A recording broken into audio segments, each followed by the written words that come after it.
കഴിഞ്ഞ ദിവസം വീട്ടിൽ ഫ്രൈഡ് റൈസ് ഉണ്ടാക്കിയപ്പം അതിൻ്റെ കൂടെ ഉണ്ടാക്കിയ ഒരു ചിക്കൻ കടായിൻ്റെ റെസിപ്പി ആയാലോ എന്ന്. ആദ്യം തന്നെ നമുക്ക് ചിക്കൻ ഒന്ന് മാഗ്നേറ്റ് ചെയ്ത് വെക്കാം കേട്ടോ. അതിന് വേണ്ടിയിട്ട് ഒരു 3 ടേബിൾ സ്പൂൺ മുളക് പൊടിയും ഒരു 1.5 ടേബിൾ സ്പൂൺ മഞ്ഞൾപ്പൊടിയും പിന്നെ വേണ്ടത് കുറച്ച് ഉപ്പും ജിഞ്ചർ ഗാർലിക് പേസ്റ്റും പിന്നെ കുറച്ച് ചിക്കൻ മസാല ഇട്ടിട്ട് നമ്മൾ ചിക്കൻ നല്ലോണം മാഗ്നേറ്റ് ചെയ്തിട്ട് കുറച്ച് നേരം റെസ്റ്റ് ചെയ്യാൻ വെക്കാം കേട്ടോ.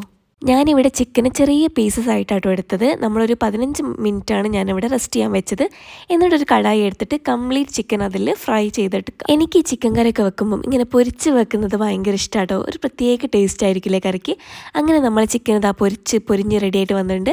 ഇനി നമുക്കൊരു പാത്രത്തിലേക്ക് അത് മാറ്റി കൊടുക്കാം. എന്നിട്ട് സെയിം വെളിച്ചെണ്ണയിൽ തന്നെ നമുക്ക് ഉള്ളി ഒന്ന് വഴറ്റിയെടുക്കാം. അതിലേക്ക് നമ്മൾ ജിഞ്ചർ ഗാർലിക് പേസ്റ്റും പിന്നെ കുറച്ച് കറിവേപ്പിലയും ഇട്ടിട്ട് ഒന്ന് മൂടി വെക്കാം കേട്ടോ. ഈ ഒരു കറിയിൽ ഉള്ളി നല്ല പോലെ വഴറ്റി വന്നാലേ ഇതിൻ്റെ പ്രത്യേക ഒരു ടേസ്റ്റാണ് കേട്ടോ.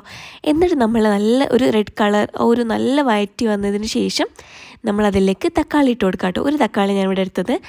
തക്കാളി ഇട്ട് അതൊന്ന് വഴറ്റി വന്നതിന് ശേഷം നമ്മൾ അതിലേക്ക് ഒരു 3 ടേബിൾ സ്പൂൺ മുളക് പൊടിയും പിന്നെ കുറച്ച് ചിക്കൻ മസാലയാണ് ഇട്ട് കൊടുക്കുന്നത്. പിന്നെ നമുക്ക് ആവശ്യത്തിനുള്ള ഉപ്പ് ഇട്ട് കൊടുത്തിട്ട് പിന്നെ ഞാനിവിടെ ഒരു 2 ടേബിൾ സ്പൂണ് സോയാ സോസും ഇതിലേക്ക് ഒഴിച്ച് കൊടുക്കുന്നുണ്ട്.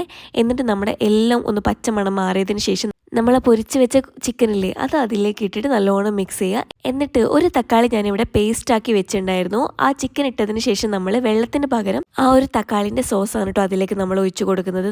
എന്നിട്ട് അതും നല്ലോണം മിക്സ് ചെയ്തിട്ട് നമ്മൾ കുറച്ച് കുരുമുളക് പൊടിയും അതുപോലെ തന്നെ മല്ലിൻ്റെ ഇലയും അതിലേക്ക് ഇട്ട് കൊടുത്താൽ നമ്മളെ ചിക്കൻ കടായി ഇവിടെ റെഡി ആയിട്ടുണ്ട് കേട്ടോ.